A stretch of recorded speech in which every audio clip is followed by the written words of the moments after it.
Trump signals support for Russia's peace terms. In a surprising foreign policy shift, President Trump is reported to have endorsed a controversial peace proposal put forward by President Vladimir Putin. The plan suggests Ukraine must cede control of Donbas territories, specifically Donetsk and Luhansk, as part of a wider settlement, effectively freezing the front lines in the region.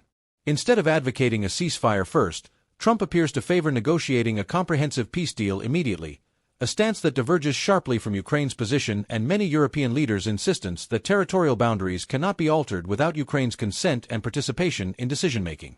Ukraine, for its part, continues to insist on a sustainable peace that includes security guarantees, prisoner releases, and the return of abducted children, a set of demands President Zelensky made as he prepares to meet with Trump in Washington.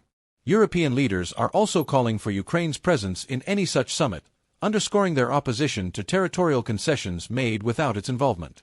This development has fueled fears that the U.S. may now be leaning toward diplomatic recognition of Russia's newly held areas, setting a precedent with wide ramifications for international norms on sovereignty and war.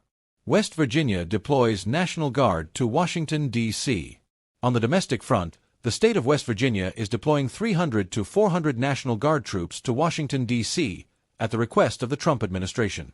Framed as a show of commitment to public safety and regional cooperation, officials emphasize these forces are not on a political policing mission, but are equipped with personnel and resources meant to augment federal operations.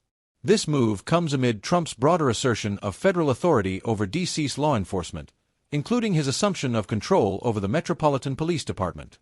Critics argue these actions are authoritarian and politically motivated, pointing to reports that crime in D.C. is currently at a 30-year low, making the emergency response appear disproportionate.